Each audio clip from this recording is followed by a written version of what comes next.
जय व्रजजनरञ्जन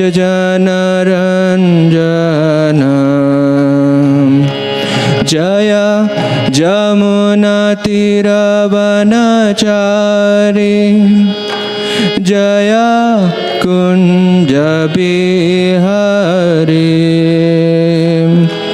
जय कुञ्जबिहारी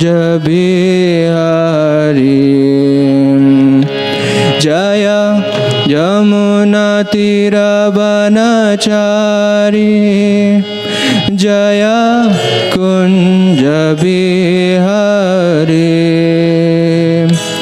जय कुञ्जबिहारी जय राधा माधव जय कुञ्जबिहारी जय राधा माधव जय कुञ्जबिहारी हरे कृष्णा कृष्णा कृष्णा हरे हरे हरे राम राम राम हरे हरे हरे कृष्णा कृष्णा कृष्णा हरे हरे हरे राम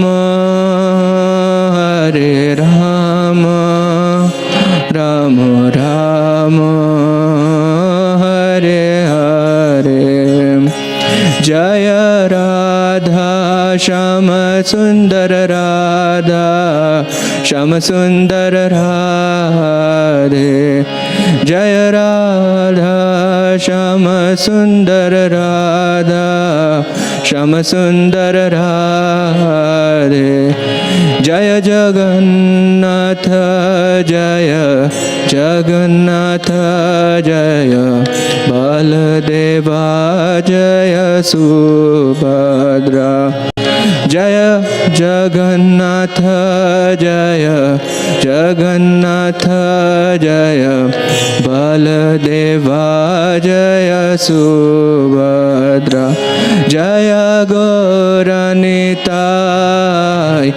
गौरनिताय जय गौरनिताय जय गौरनिता जय गौरनिता गौरनिताय जय गौरनिताय जय गौरनिता जय जय प्रभुपाद प्रभुपाद प्रभुपाद जय जय प्रभुपाद जय जय प्रभुपाद प्रभुपाद प्रभुपाद जय जय प्रभुपाद जय जय गुरुदेव गुरुदेव गुरुदेव जय जय गुरुदेव जय जय गुरुदेव गुरुदेव गुरुदेव जय जय गुरुदेव निताय गौरा हरि बोल हरि बोल हरि बोल निताय गौरा हरि बोल निताय गौरा हरि बोल हरि बोल हरि बोल निताय गौरा हरि बोल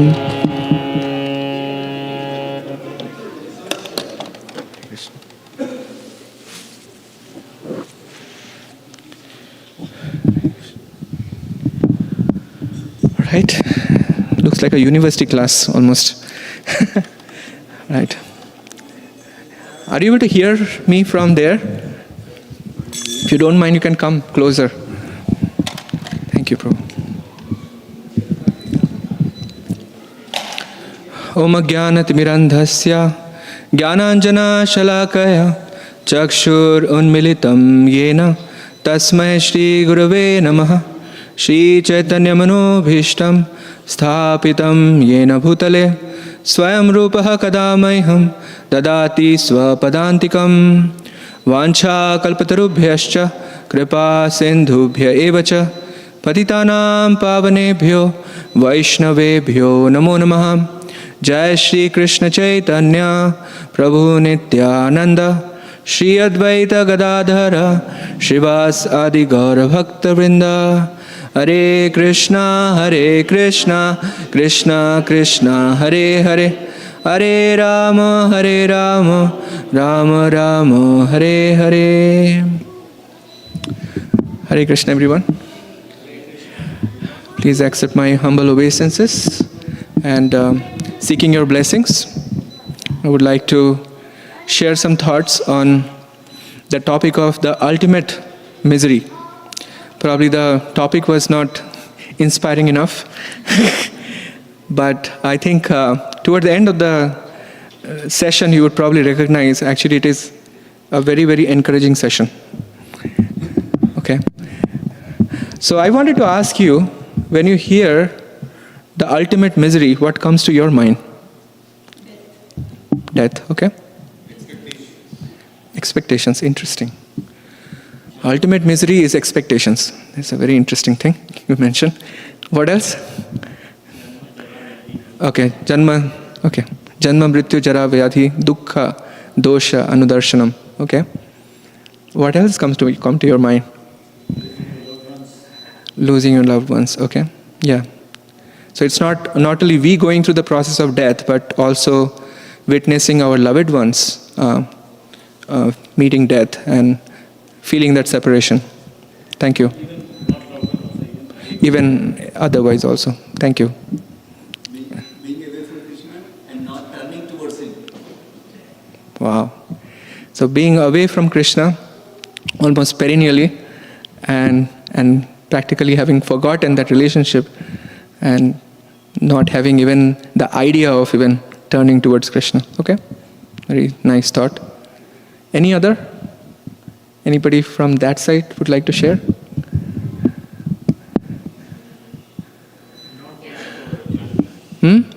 Not having taste for chanting. Very interesting. Thank you for sharing. Yeah. All of these answers were brilliant actually. Go ahead, Sundaranda Prabhu. Another one. Yes. Got the opportunity to utilize Krishna consciousness, but still not using it. Okay, got the opportunity for practicing Krishna consciousness, but not taking full advantage of that opportunity. So that's a misery. Okay. I mean, in one sense, that is a definition of a Naradhama. Lowest of mankind. All right, but it's a very nice thought. Any other?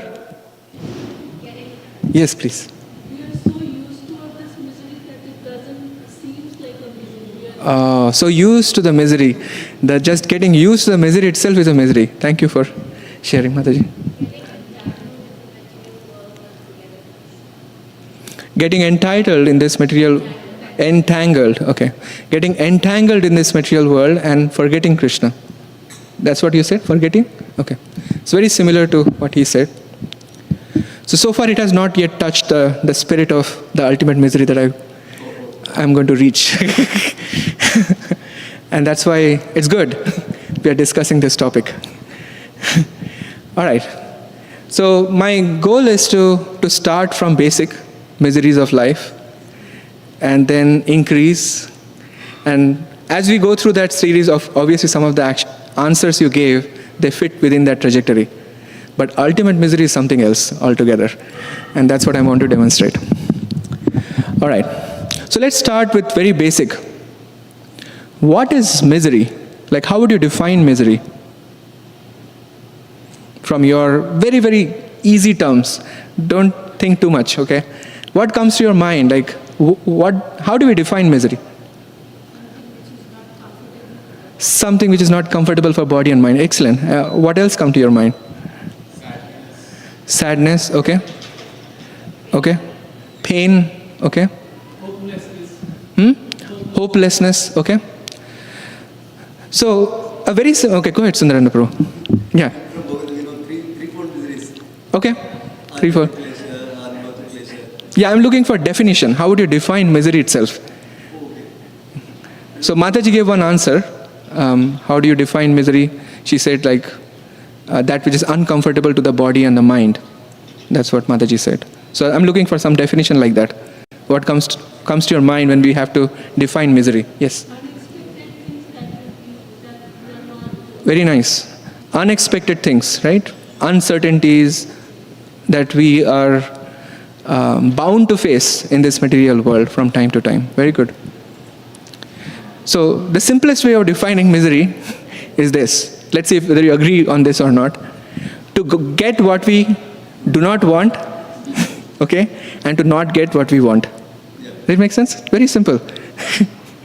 This is the most conventional definition of miseries. So you can think of miseries belonging to three categories. One is the conventional category of misery, which is kind of fitting within this definition. And then there is the absolute misery. And then there is ultimate misery. So we are going to go through these stages, okay? So conventional miseries, just like as you said, like to get what we don't want and to not get what we want. This is happening pretty much on a regular basis with us, is it not? Just last week, there was one student who came to meet me. See, I serve as a spiritual advisor in a couple of universities. So this person was looking to talk about what he is going through. So he came and attended our session fully with the hope that I can meet him one-on-one. And I had an appointment with another person, so I could not give time to him. And then after I met with the person that I had appointment with, I was leaving. I received a text message from him saying that my wallet is stolen. So I came back again to just meet him in this situation. And then he shared with me, he said, look, I came here to find solution to my misery, to talk to you about what's going on with me. Now I am like surrounded by more miseries. And he was expressing like he would have lost at least 10 different cards, including Aadhaar card and PAN card from India, because that guy just stepped into US very, very recently. So Aadhaar card, PAN card, these things are meaningful for him. And then on top of that, he lost whatever, license and number of credit cards, ATM cards, and all these things. And on top of that, there is something called Charlie card that is used in Boston for traveling. He said, I don't even know how I can get back home because I don't even have ticket for my for my bus and train. So he was in a very, very deplorable condition. And guess what? He has kept his bag in the Muslim prayer space. It's not that like he's placing his bag in some high traffic area. The most, you can think of the harmless possible place in a prayer room. That's where he had kept his bag to attend our session. And he lost his wallet. So this is the nature of this place, The miseries come uninvited without necessarily we running after it. We run after happiness, but what follows us is misery. Miseries of material existence. So as Sundarananda Prabhu nicely pointed out, so these conventional miseries, they belong to three categories. Adhyatmika klesha, Adidaivika klesha, and Adibhautika klesha, right? Adhyatmika klesha is that kind of misery which is originating from our own body and mind, right? What would be an example of that kind of misery? Headache, okay. Nice one. Yeah, and sometimes anxieties, yeah, mind is most of the time filled with anxieties these days. Bodily injuries, yeah. Some tiny little creatures biting us. There are many places in Boston which are infested with bed bugs. And you can imagine the trouble when that happens. And usually when we go through that, the miseries miseries which are on account of our own body and mind, others cannot relate to it because they may not be going through the same, because we are individual soul experiencing individual misery packaged for ourselves, right? Then the second category of misery is that kind of misery which is coming out of natural conditions, by the will of providence. That is Adi Daivika. So the cosmic managers are all the time controlling us. They are called demigods. And they are invisibly controlling us. And there are so many places that go from time to time. They are subjected to natural calamities. I mean, US is filled with such places. Just go down south and you will be placed in one of those zones where there will be hurricanes and tornadoes and whatnot. So these are examples of natural calamities. So all we can do, we can create very, very sophisticated models so that we can come closer to predicting it. We cannot stop it. And we can be very, very happy that we managed to predict it, And sometimes that is also very tough. Like things like earthquakes and all these things are even harder to predict. Some things you can put into the model and you can predict something. And when that happens, we ask fundamental questions of life. Why me? Why these innocent people like this? We ask questions, right?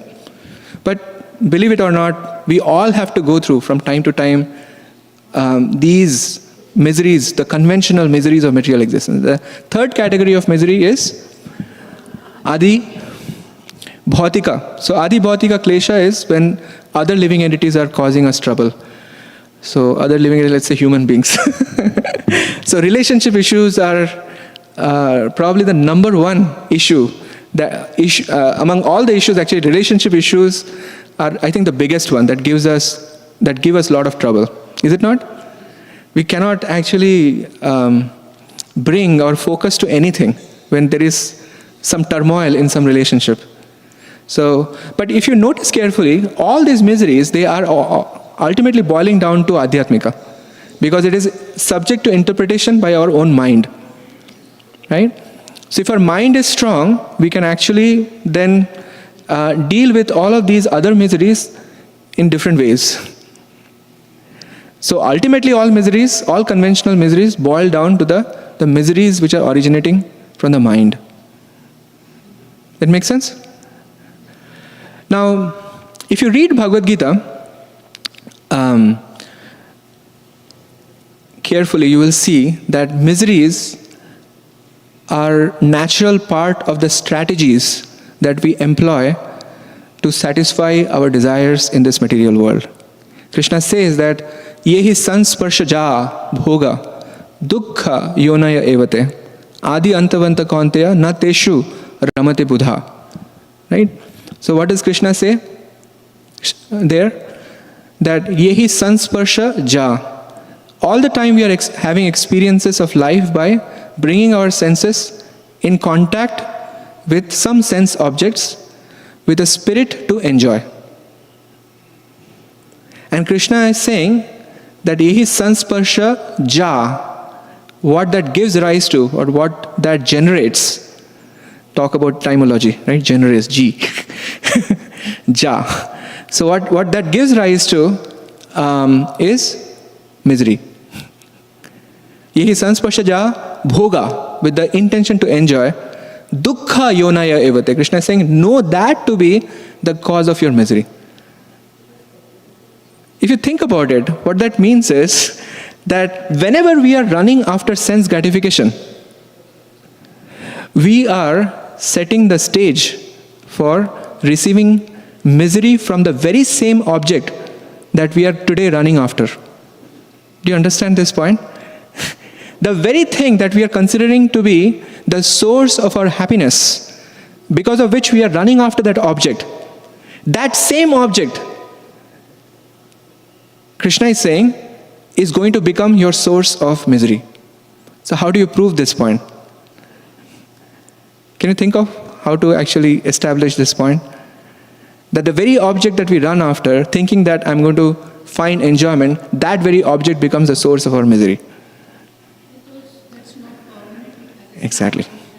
Exactly. That's exactly what Krishna says in the next part of the verse. Adi antavanta kaunteya na teshu ramate buddha. Because every object in this material world, every single object in this material world has a beginning or an end, except for two things. The soul, the living entity, and the holy name. Except for the two things, everything else is temporary. So anything that we try to form our affinity towards, it's going to become the cause of our future misery. Because adi anta vanta kaunteya na teshu ramade buddha. And therefore those who are Buddha, so there are only two kinds of living entities in this world. Buddhu and Buddha. Buddha and Buddhu. So Krishna says those who are Buddha, those who are intelligent, they don't buy into this strategy for finding happiness. At this point of actually the law of diminishing marginal returns has been also established by the prominent economists in this world. If you analyze carefully, now let me just prove this point, okay, a little more. Generally speaking, when you go after purchasing something, what happens? Especially in country like US, when there are so many choices. When you go to the supermarket, even just on the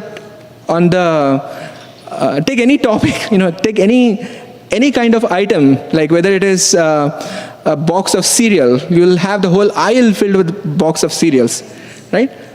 You think about getting a cell phone line, you think about getting a TV, there will be like number of choices presented before you.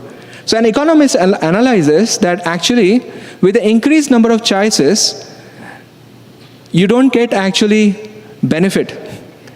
You actually become more miserable. And this is the reason. Because when there are increased number of choices, now you would have to make that calculation. What is called, you have to pay the opportunity cost to figure out which particular option is the best thing for you. You understand? You have to go through that research. And if you make a mistake there, later on you're going to regret. Okay, I wish I had done enough research so that I would have made the right choice. So high opportunity cost. Second problem is that it is called regret sensitivity. So regret sensitivity is the idea that you regret about the choices you did not make. Suppose you are thinking about spending the Thanksgiving weekend that is coming up in Hawaii, okay? Or Niagara Falls. And you decide to go there and you saw that the whole place is just filled with people. You thought that you're going to have a nice private time with nature. And then you see that, oh my God, everywhere I have to just stand in queue for simple things, So then you start becoming regretful of the choices that you did not make. You start thinking about, okay, I wish I had gone to a little quieter place. You see? So this is called regret sensitivity. Third is the principle of adaptation. The principle of adaptation is that anything that you buy or anything that you get, it has an initial appeal that I will get a lot of happiness if I get this. Talk about Tesla, for example, okay? I mean, those who are students, they are practically paupers in this country. I mean, who are international students. For them, like, oh my God, Tesla. It's like possessing a Tesla is a perfection of life. It's almost like that. But guess what? It can also give trouble. I had a meeting with one of the senior directors in the company, and he did not show up on time. I thought, what happened? And then I saw a text message from him that, Partha, sorry, I'm getting late. I will text you when I come. And then I waited for about half an hour in my office, and then he said, okay, you can come now. So I went to his office, he shared what happened. So he had almost like a brand new Tesla. And he was driving, and all of a sudden the car stopped. And then he called the mechanic, the mechanics came, they looked into the car and tried to resolve the problem, and they could not find any problem. They inspected the whole thing, whole system, and then they left without doing anything. And guess what? After that, the car started. And he was telling me the part that like it's actually a bigger problem for me now because I don't know what happened exactly. So the principle of adaptation is that the initial, that charm that is there, that I am going to be so happy, whether it is with some material object or in relationship, like everything new looks very lucrative. Okay, oh my God, all my enjoyment is going to be fulfilled with this object. But over a period of time, it becomes hackneyed. The same object, it becomes like, okay, big deal, you know? Have you not experienced this? Every single thing in this world is like that. All the time. So overall, I see that you have 4 possibilities, okay? Either you get something. No, first choice is that you are really hankering after something. You don't get it. Therefore, you become frustrated. Second possibility is that you hankered for something and you got that thing. But unfortunately, it is falling short of the expectations that you had. Like one of the points that we went was expectations. It's just falling short of the expectation. And then you again become miserable. The third possibility is that you get the anticipated amount of pleasure that you thought of, but it doesn't last. It eventually becomes again hackneyed. The law of diminishing marginal returns comes in and again we become miserable. Do you see that? So this is the phenomena in every single thing in this world. And therefore we are bound to become miserable. And with increased number of choices, it's increased amount of misery because we are the one who is responsible for making the right choice when we are presented with all the possibilities, you know? So that is the analysis. So now let's talk about what are the fundamental, or you can say absolute misery. So how would you define absolute misery? So absolute misery can be defined like this, that it must satisfy 3 criteria. The first is that it must be common to everyone. Second is nobody likes it. And third is nobody can avoid it. Is it clear? 3 criteria. So see, any of these conventional problems, one may say, okay, I am facing this tremendous financial crisis. The other person says, okay, that's not my problem, that's your problem. Right? You see, that becomes very subjective. So conventional miseries are more subjective in nature. But here we are talking about objective problems of life. And they have to satisfy these 3 conditions. They must be common to everyone. Nobody likes it and nobody can avoid it. And then it is absolute misery. Right? And what fits in that? As Prabhu already mentioned, Janma Mrityu Jara Vyadhi Dukkha Dosha Anudarshanam. Right? Nobody likes it, nobody can avoid it. Right? And it's common to everyone. Why is birth a problem? Okay. Okay. What are the other ways you can... Because, see, Mrityu, everyone can understand, okay, nobody likes that untimely death. Death doesn't have any notice that, okay, I'll come exactly at that time in your life. There's no such thing, you know. There is no notice. I mean, when we hear about Parikshit Maharaj, he was cursed to die in 7 days. So he had a guarantee for living for 7 days. We do not have even 1 second of guarantee. That's our situation. So death we can understand. Old age we can understand, like one by one, different bodily parts, they fall apart, right? And then disease, nobody likes to be diseased, right? Like nobody likes to feel miserable. So we can understand these 3. But what about birth? All 3 come because of birth. Okay, that's kind of a little philosophical, but I'm just trying to understand what are the thoughts you have.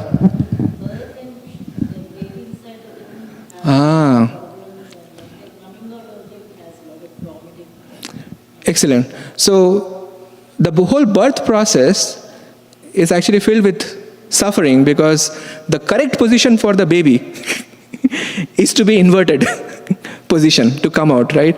In fact, if the baby doesn't go inverted, then it's called breech. Then there is a problem.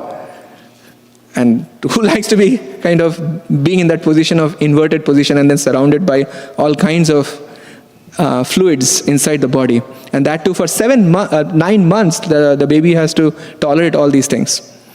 Okay, that's understandable. What else can you think of? When the mother is eating spicy food, baby is Yeah. affected. Yep. So overall, we understand that the conditions around which the birth of the baby is happening, it is miserable, and that's why when baby is coming out, no baby is coming out with a yay kind of thing. The baby comes out with like crying. All the others are celebrating, but the baby always comes out of the womb in a crying condition, right? There is always death when there is birth. Very nice. Jatasya hi dhruvam mrityur dhruvam janma mritasya cha. Very good. It's like, for example, I get itch. I'm grown up, so I can do something. But if the baby gets itch, she cannot tell, I have itch here, please scratch here. Yeah. So there are many ways the baby is put in an uncomfortable position where the baby cannot take care of itself and it can't even express, and therefore it is going through a lot of suffering. That's understandable. See, when we are taking birth, we never make a choice. I want to get born in this particular family with this much amount of wealth, with this much amount of education, this much amount of opportunity. No one has the privilege to make such a choice. And therefore it's a suffering. We are forced. So if you notice carefully in all the 4 cases, it's forced upon us. It's not something we choose. Anything that we are not making choices and we are helpless, it's a miserable condition. That makes sense? So birth, death, old age and disease, these are all forced upon us. And just like Mataji said, it's forced upon us in a cycle. And there is no respite. There is no way to get out. That's a big problem.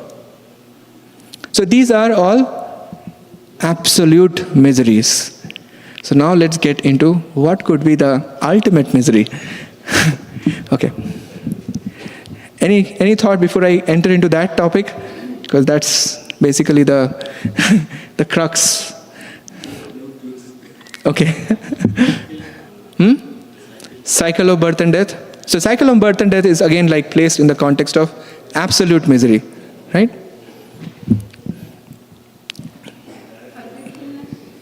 Forgetfulness, okay. And there is a very beautiful verse that can be quoted to establish this ultimate misery.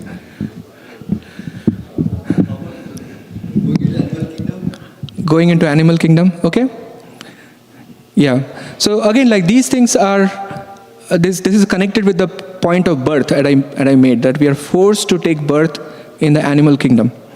We don't choose to get to the animal kingdom. Whatever conditions, they are determined by our past karma, right? So that again falls within the category of absolute. Having no mercy of Krishna, okay? So now the thing is that we all have mercy of Krishna. It just because of some offenses, okay? Okay. So definitely that's a misery, that's for sure. Okay. So let's start here. So Prince Dhruva, you all know the story of Dhruva, right? So Dhruva, when he felt insulted by his stepmother, and as guided by his own mother, Suniti, he just ran to the forest to find Vishnu, because his mother had said that, okay, I can't help you, but I have heard from the sages that if you reach out to Vishnu, you can get anything, basically. But Dhruva at that time, what he wanted was very simple love. He was looking for love at the end of the day. He saw his brother Uttam getting an opportunity to sit on his father's lap, King Uttanpad, and he was not given that simple opportunity. But because he was a prince, he also took it as an insult. And he thought that, okay, now I have to actually show my power. So his goal was to get a kingdom greater than his great-grandfather. So his desires got magnified now. So no one can compare with Dhruva in terms of the level of material desire. Like before we just talked about material desire, right? How it brings misery, right? We said, yehi sansparsha ja bhoga dukkha yonaya evate. That whenever we are running after the sense objects with a spirit to enjoy, that very object becomes the cause of our misery. But here Dhruva is looking for the greatest possible pleasurable object that is conceivable to him based on the experience that he went through. Okay? So he met the most merciful Narad Muni on his way to the forest. And Narad Muni tested him thoroughly. He said, "You are a tiny little boy. Why are you taking all this seriously? just go home and be happy." He said, "No, I'm sorry. Like your words don't even touch my heart. So give me a pious process by which I can achieve my goal. This is my goal. You just give me a theistic way to achieve this goal." So that was Dhruva. And Narad Muni then instructed Dhruva to meditate on Lord Vishnu. And Dhruva meditated on Vishnu through mantra that Narad Muni gave, Om Namah Bhagavate Vasudevaya. And within a very short span of time, Dhruva attained success. And he got to meet Lord Vishnu face to face. So the Vishnu, the Lord, the Supreme Lord Vishnu on whom Dhruva was meditating, the same Vishnu, it's almost like Vishnu is stepping out of his own heart and showed himself up in front of him. And Lord Vishnu touched his conch shell on Dhruva's head. Just imagine the experience. And Dhruva Maharaj experienced tremendous amount of purification with that touch of Lord Vishnu. Of course, he was following the instructions of his spiritual master, Narad Muni. Just with that following of the instructions of his spiritual master, he got completely purified. So when he met Lord Vishnu, this is the exchange. So what is the exchange? So he said, this is expressed not directly in Srimad Bhagavatam, but it is quoted in Chaitanya Charitamrita. So he says that Sthana Abhilashi Tapasi Sthitoham. Sthana Abhilashi means what? I was meditating on the position. Sthana Abhilashi. I was desiring to have the position which is greater than my great grandfather. Now, have you analyzed who is that personality? So let's analyze very quickly, okay? So Dhruva's father was Uttanpad. Uttanpad's father was Swayambhuva Manu. So that's grandfather. And then Swayambhuva Manu's father was Lord Brahma.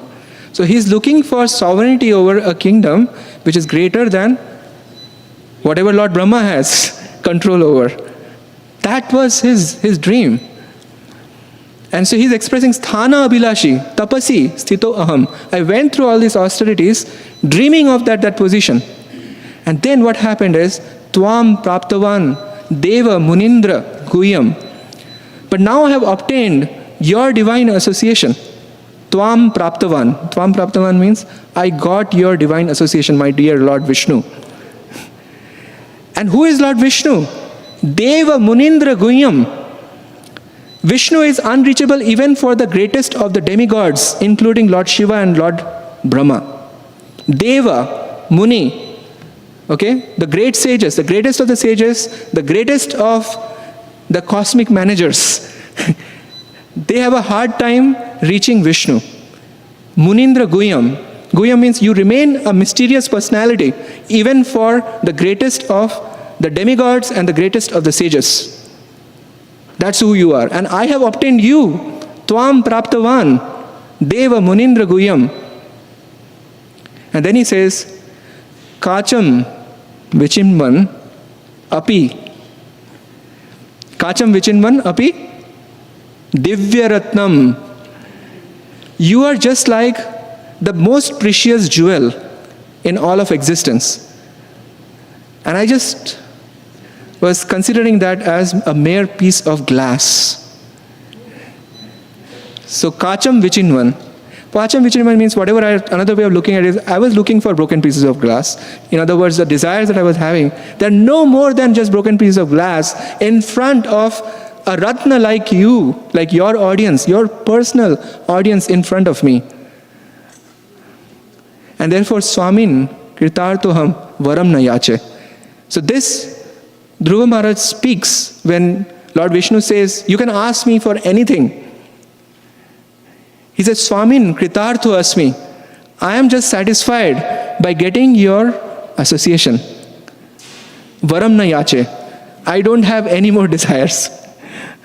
So you saw the contrast here. When we run after material desires, our buckets become filled with material miseries.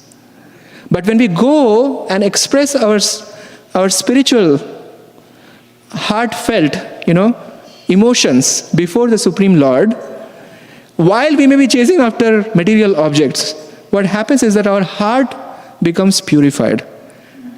So the Supreme Lord, in reciprocation, He purifies our heart to such an extent that all these material objects, they become practically meaningless. They become like literally broken pieces of glass. Now this particular verse I quoted because it is related to one beautiful Kevalashtakam verse. Kevalashtakam has a very beautiful verse, which is one of my favorite verses, which says that Aho dukkham, maha dukkham, dukkhad, dukkhataram yataha, kachartham vismrutam ratnam.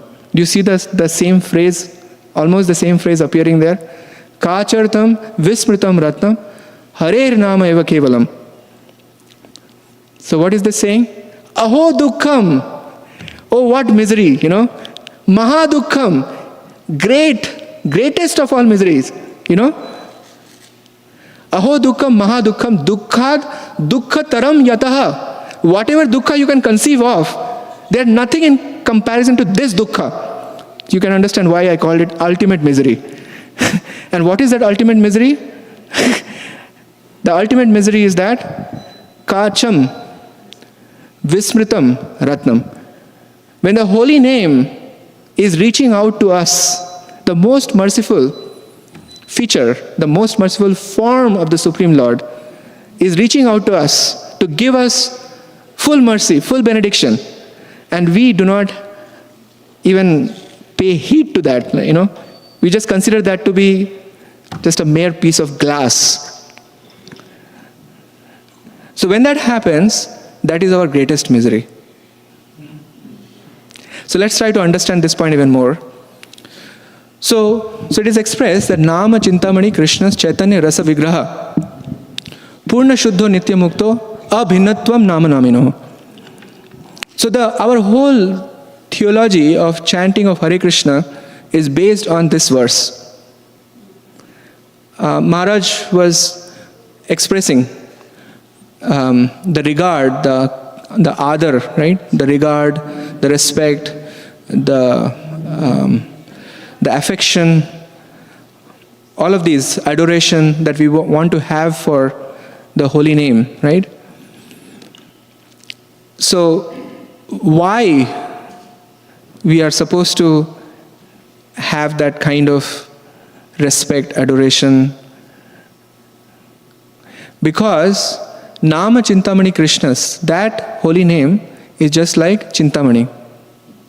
Chintamani means wish-fulfilling gem, which can fulfill any desire, literally any desire. And therefore, you better think about what you are desiring. Because the holy name has that potency to satisfy any desire whatsoever. So, Nama Chintamani Krishna's Chaitanya Rasa Vigraha. And it is the embodiment, Chaitanya Rasa Vigraha. Krishna is Akhila Rasa Amrita Murti.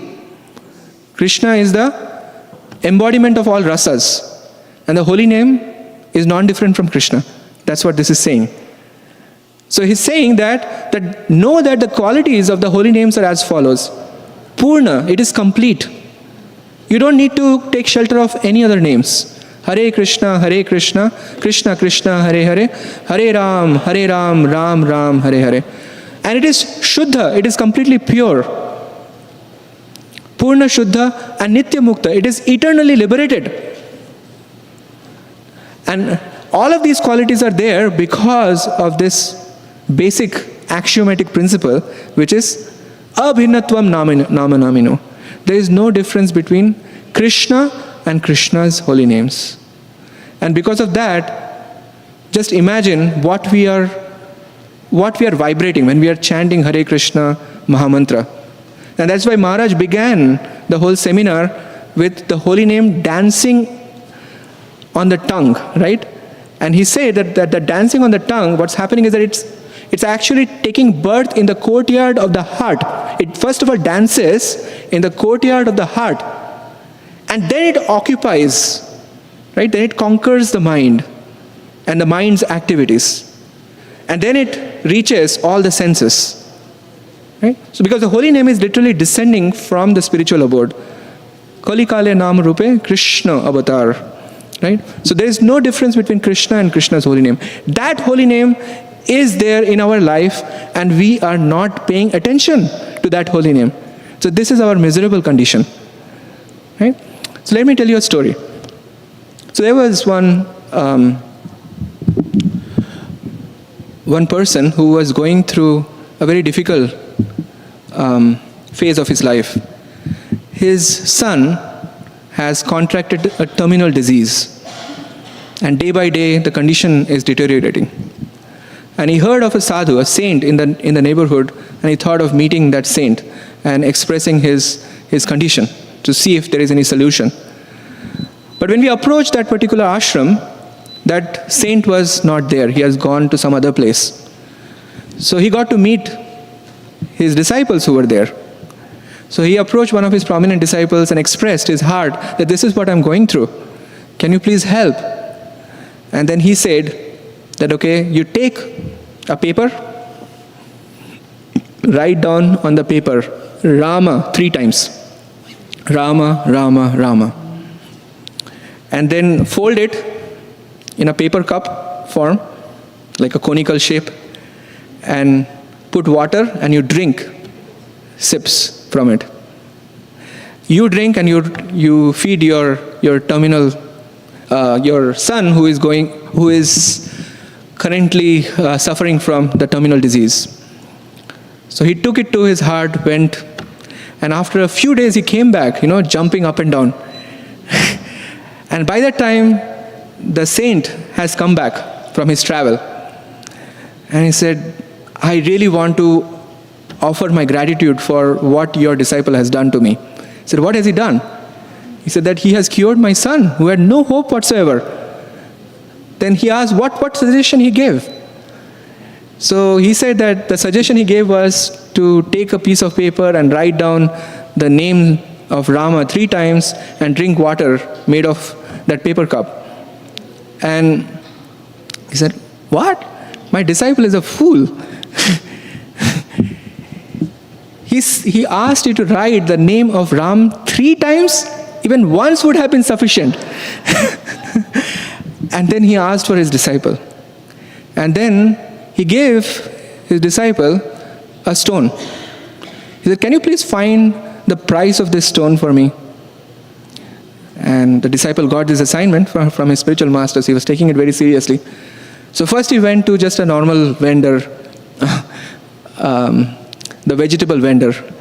And the vegetable vendor got that stone. He saw, okay, I can give you the price of a potato for that.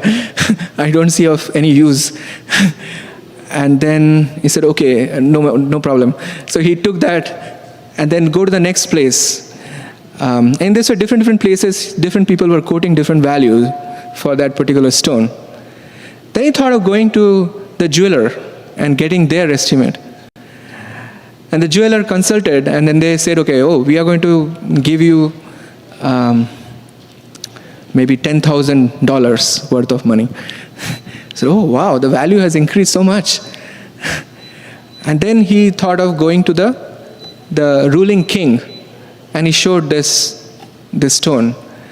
And the king said, okay, I'll find out. And the king, after consulting the ministers and the most knowledgeable persons in his kingdom, he came back and said, you know what, this this stone that you have got is very precious. I am willing to give you half a kingdom. So, wow, half a kingdom? That's good enough price. I think my search has been done. So he went to his spiritual master and said, okay, I found out the price of this. The king is willing to give half a kingdom for this stone. Then he told the disciple that, can you get that iron rod from that corner? And then he got and he touched that iron rod to that stone, and the iron transformed into gold. So he said that this is no ordinary stone, this is a philosopher's stone. and therefore, no amount of actually material wealth can value or can measure up to the value of this stone. And he said that the holy name is just like that. There is no material evaluation that you can give to the holy name of the Supreme Lord. And therefore they are Nama Chintamani Krishnas, Chaitanya Rasa Vigraha. So when we are receiving this holy name and we are not taking it seriously, we are not valuing what we have received without our even asking for it, without our even toiling hard for it. It has been given to us just like a gift. So how much actually fortunate we are, just think about it. And to just consider that as an ordinary object, that is the greatest misery that we can have. So I hope I have convinced you that after going through the discussion on the 3 stages of misery, that there cannot be a bigger misery than undervaluing or even materially evaluating the position of the holy names. And that's why one of the offenses that we chant is to give some mundane interpretation on the holy name of the Supreme Lord. Right? It's not that, okay, by chanting this Hare Krishna Mahamantra, I'll score very high in my exam. That may very well happen, but that's just a sidekick. That's not the real deal.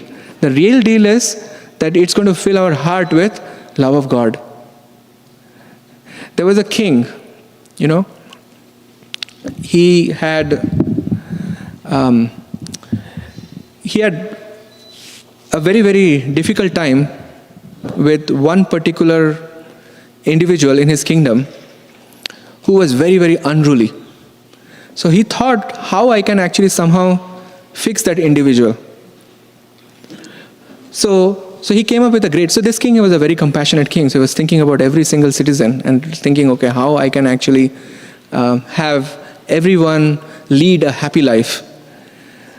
So he changed his dress. He became like an ordinary person. And then mingled around with that person, befriended that person, trained him up nicely. And he said, okay, now you are actually suitable to become a minister in my kingdom. So you can come now. So he invited him. And then he didn't say my kingdom. He said that, okay, you're not suitable to become a minister in the kingdom. So he then invited him to come. And then when he reached the palace, Jai Shri Radha Shyam Sundar ki jai, Shri Gaur Nitai ki jai, Jagannath Baladev Subhadra Maharani ki jai. So when he reached the palace, he saw that the same king who spent so many days with him, training him up, transforming him, he changed his dress and then sat on the throne. He said, oh my God, I was dealing with the king himself. And all this time I didn't even recognize. So holy name is just like that. It may sound ordinary to us. You can test it out. How you can test it out? Just chant Coca-Cola the same number of times. You would not be able to, sustain that practice. Holy name has something that actually keeps us going. Keeps us going. And that's why we get into the rhythm of chanting Hare Krishna, Krishna Krishna, Hare Hare, Hare Ram, Ram Ram, Hare Hare. It may appear to be very bitter for a jaundiced person, just like Maharaj was explaining, that if you keep taking it, the sweetness of the holy name will get restored So just like this. So this unruly person, so we are all like that. We are very unruly with so many material desires afflicting us on a regular basis. But the holy name is entering into our life and then transforming us from within. And then ready to give us a position in the abode of Lord Krishna. It's constantly inviting us to get into a higher plane of existence, elevating our consciousness, receive the most transcendental happiness that we can conceivably find in the whole of existence. So I hope with this you can take your chanting very seriously, and tomorrow is a great opportunity to actually enter into this precious association with the holy name, with the right mood, that please engage me in your service. That holy name is non-different from Krishna. So we are actually praying to the name through the name, effectively. And therefore, it's a great opportunity to take association of the holy name for a prolonged period of time tomorrow, and with the right consciousness, and try to apply whatever you have learned. And that way, we can experience progressive transformation within our heart. Thank you very much. Srila Prabhupada ki jai. Any question? Do we have time for question? Okay. I thought of, yes, Prabhu.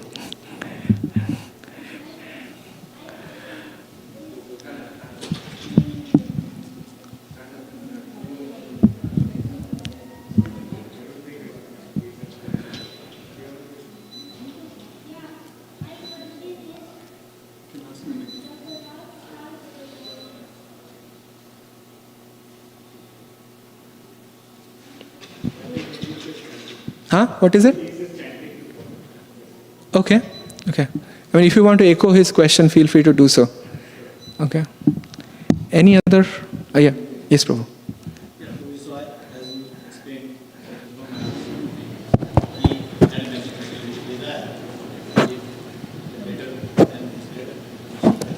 I think the mic is coming. Thank you, Shreyas. So, Prabhuji, as you explained, like Dhruv Maharaj, he wanted to achieve the higher post than his father, right, at least.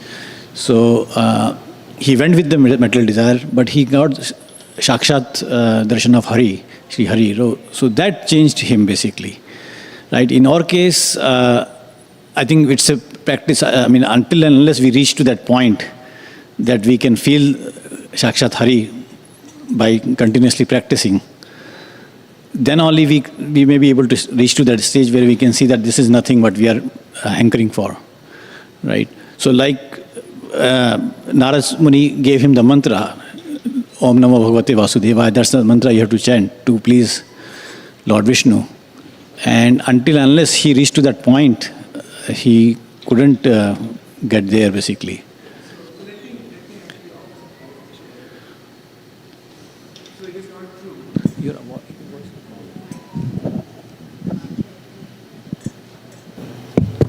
It is not true that it's only after coming in contact with Lord Vishnu that he experienced purification.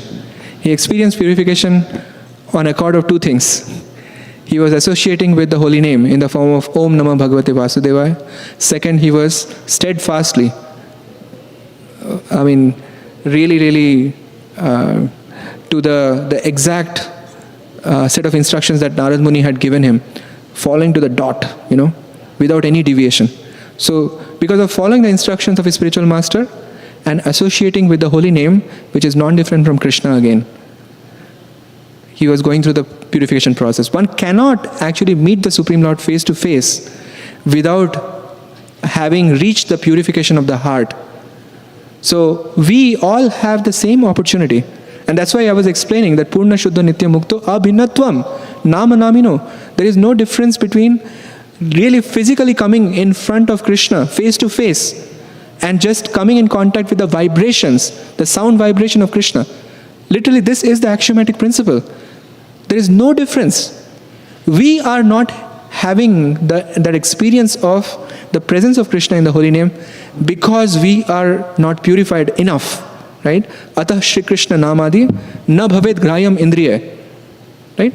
There is nothing of Krishna that we can actually fully experience at this moment, right? Na ataha. So Krishna, Nam Adi, Na bhaved grayam indriya. With our blunt senses, we cannot access the transcendental position of any of these attributes of Krishna. That doesn't mean that they are not transcendental. It's that we are not having that experience.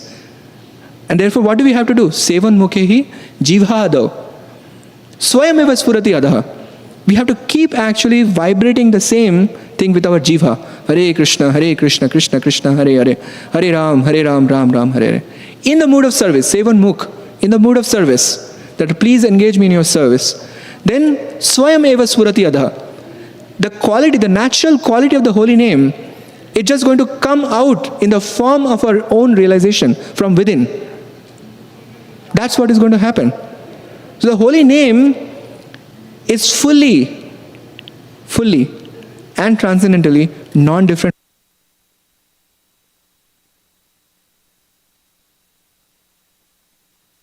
We do not have the fullness of that experience. That is our position.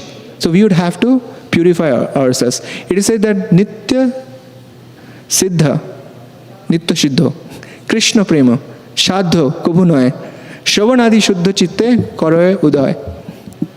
That the love of God is actually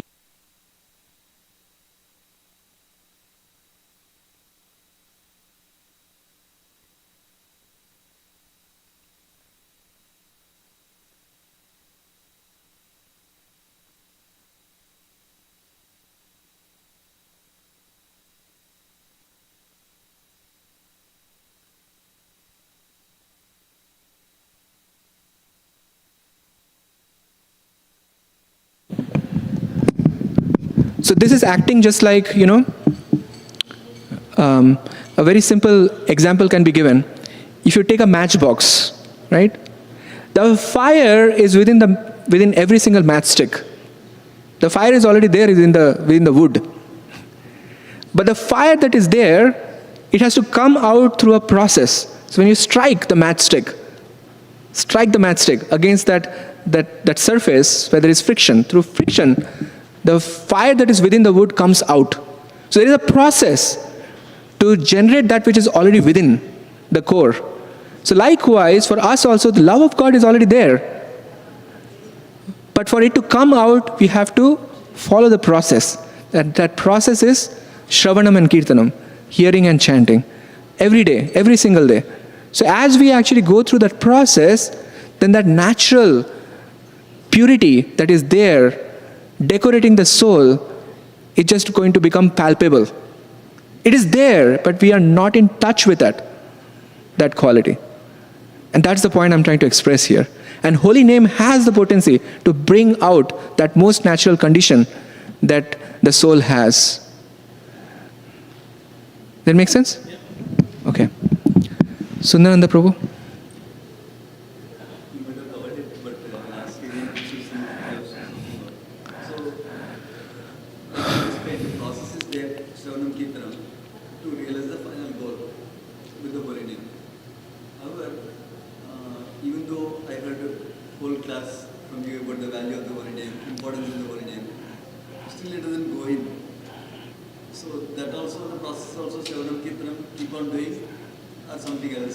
Yes, that's correct. So we are forgetful by nature. We are tatastha shakti.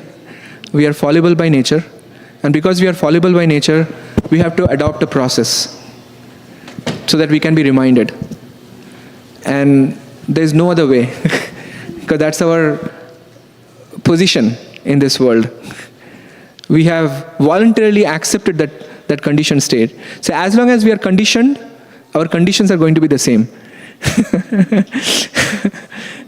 We are always we are dealing with, conditions, conditioning, and consciousness. Right? So we have to deal with the conditions of this world, which we already went through. We are dealing with the conditioning of the heart, which is always, interacting with the modes of material nature, getting influenced by them. But then there is the consciousness. When the consciousness is bathed by the holy name, right, in the form of the chanting, so what happens is that the conditionings, they dissolve. And when the conditionings dissolve, then our conditions improve. And then we can actually realize our true nature. But because like we have to sort of deal with the conditioning while we are practicing the process, there will be that experience of up and down, up and down, up and down, right? Because we are still conditioned. That's the bottom line. But the good thing is that when we are chanting the Hare Krishna Maha Mantra, if we bring that sincerity, that craving, that striving, that I want to chant without offenses, or trying to chant with attention, just trying to use whatever we are able to find, any tool, any technique, any condition, whatever we can get hold of, just trying to improve the quality of our chanting. When we try to do that, Krishna gets pleased with that effort. And therefore then Krishna releases his Kripa Shakti, then that magic can happen anytime for anybody. And we cannot control that, unfortunately. So we can crib about it, we can actually discuss about it, but ultimately master key is held by Krishna, always. But we can still experience, even in this conditioned state, when we are chanting the Hare Krishna Maha Mantra, we can experience, to the extent we are striving, we can experience the sweetness of that chanting. If there is no sweetness, we would not be chanting for so many years. I mean, you yourself have been chanting for so many years. You would not be doing that. There is definitely some taste you are experiencing. But that taste will just grow and grow and grow with more and more purification of the heart. And that is the process that we are following. Is that okay, Prabhu? Hare Krishna. Anything else? Yes, please. So sounds like maybe, like you already mentioned, to recognize the value of the holy name, Shravanam Kirtanam, keep on doing. So maybe regularly hearing the glories of the holy name, regularly reading the glories of the holy name will help better? See, whatever we may hear from Srimad Bhagavatam, from our Acharyas, Srila Prabhupada, the representatives of Srila Prabhupada, whatever we are hearing from them, because they are connected with the core theology of Srimad Bhagavatam, they are always actually attacking our material conceptions of life. So if you analyze all the 10 offenses that we generally recite, right, to blaspheme the devotees or dedicate their lives, provoking the holiness of the Lord, we go on in the list, right, the different offenses that we recite. You can easily perform an exercise. Each and every offense can be correlated with a particular material conception of life. So ultimately what needs to be addressed are those material conceptions of life. So when we are hearing, the hearing actually literally overrides those material conceptions with spiritual conceptions. And when they get overwritten with spiritual conceptions, then that help us come to the platform of offenseless position. And because of that cleansing, we experience an elevation of consciousness. Because they are ultimately, like that hearing process is attacking that offensive nature. That's how I see it. I was thinking about another point, but it evaporated. That's okay. I was asking about the specifically glories of the holy name will help also. Definitely it will help, hearing the glories, but I'm just saying that anything that we pick from Srimad Bhagavatam, or when we hear from Srila Prabhupada, let's say, our material conceptions are under attack. And ultimately it boils down to the glories of the holy name, if you think about it, right? Because the glories of the holy name become magnified to the extent the offenses in our heart, they dissipate, right? So yes, everything in that sense is connected with bringing some quality in the chanting of the holy names. Yes, it came back. What I wanted to say is that our spiritual life go on two tracks, right? It is the track of clarity and the track of purity. So whenever we are actually hearing, what's happening is that we are clearing, right? We are developing more and more clarity about the conceptions of life, conceptions of transcendence. All the conceptions become clarified. So it is a track of clarity. And as we become more clear, then we can actually go down the path of purity, which is the chanting of the holy names, right, which is the cleansing process, which is the purifying process, it's actually then is helpful to kind of derive strength from that clarity that we have received. So when we receive clarity, it enhances purity. When we become more pure, it enhances our clarity. So there is a positive feedback loop there. So that's the hearing and chanting pieces. Okay? Hare Krishna. By the way, these words of clarity and purity actually came from Srila Prabhupada Swami, because when he shares how he came into Krishna consciousness, and when he describes the moment he came in touch with Srila Prabhupada's Bhagavad Gita, he says in his words that I learned that it is not a book of poetry and I don't understand it, right? But then he completes that whole picture by saying, what I received really are two things, clarity and purity, which were not to be found in anything else that I tried in other practices or other books. So that's where I'm deriving this answer from, just kind of giving you some idea. Anything else? You have something? Yeah, I have Two questions, okay? one question. One question, okay? So we chant 16 rounds, either like we follow our Guru Maharaj, that's why we chant, or Prabhupada told us, instructed us to chant 16 minimum rounds, that's why we chant. But is there any significance of that number 16? Okay, significance of the number 16. So actually, according to Bhagavad Gita, Satatam Kirtayanto Mam Yadantasya Dridavata. We are supposed to chant all the time. And actually, Chaitanya Mahaprabhu used to say that I am not going to visit any home who is not a millionaire. I'm just Lakpati. It sounds very weird, right? Sannyasi is saying, okay, I'm not going to visit any home who is not a millionaire. But his interpretation of millionaire was that Lakpati, meaning like if that person is not minimally chanting 1 lakh names, that 1 lakh names corresponds to 64 rounds, approximately. Because Haridas Thakur used to chant 3 lakh names, 300,000 names, which is approximately mapping to 192 rounds. If you calculate pretty much, if you take 8 hours for chanting 64 rounds, then 8 times 3, 24 hours is gone for Haridas Thakur. I don't know when he is sleeping.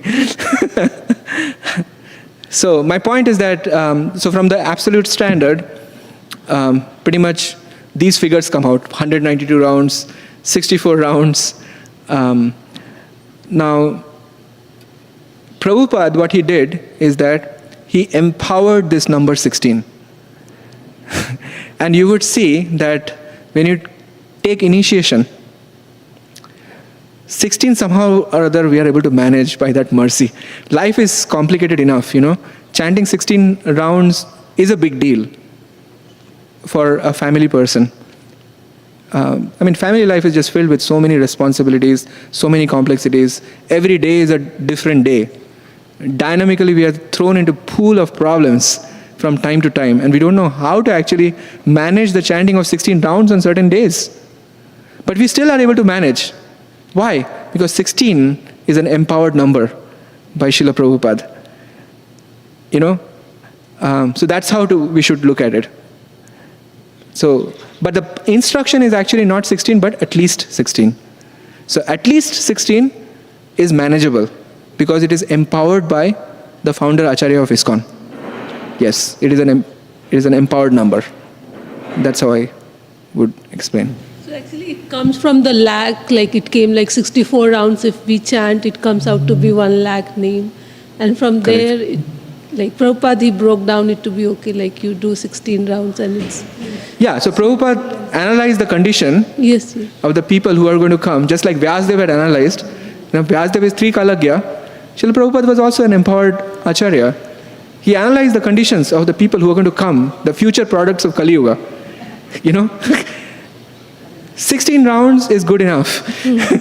But no less. That's also is important. Now, we cannot actually lower the standard than what Prabhupada has given. Because that's an empowered number. That's what I'm trying to explain. So it is not just because it is 100,000, some multiple of 100, not a multiple, factor of 1,000, 100,000 or something, you know. So many a time this question comes like, if you are preaching someone and they ask you how many rounds do you do, and when we say like 16, then this question comes like, what is the significance of 16? I have heard 11 or 21, but the 16. Like, Yes. So Yeah. thank you so much. So it is because it is empowered by Srila Prabhupada. You have a question? Yes.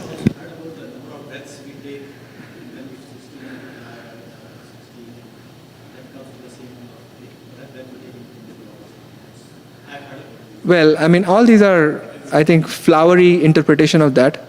Literally flowery interpretation of that.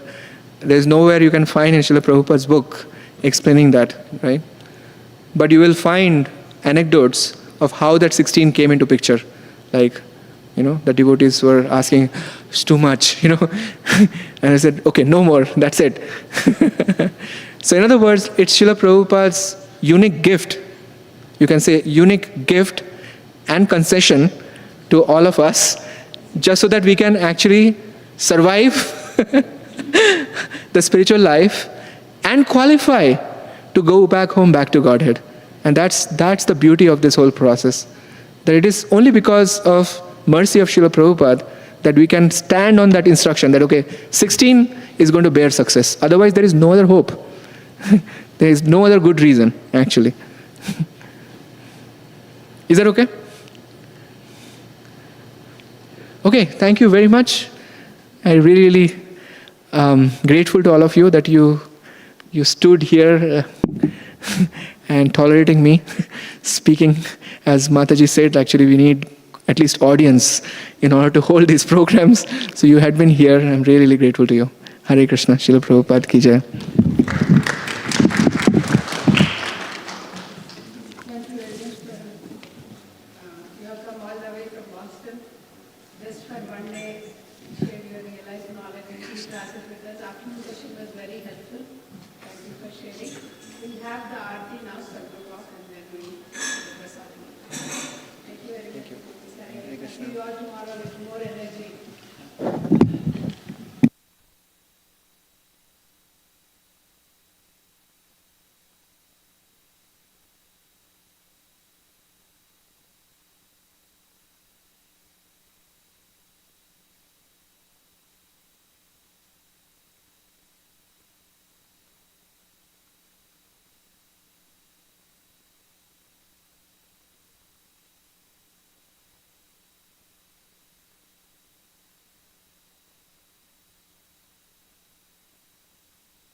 जय गौरनिताय जय गौरनिताय जय गौरनिताय जय गौरनिताय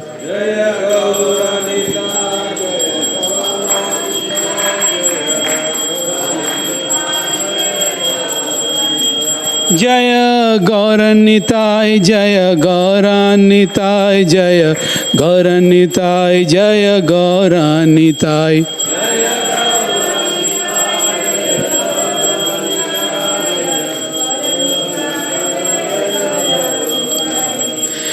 कि बजय जय गोरा चांदेर आरती को शोभा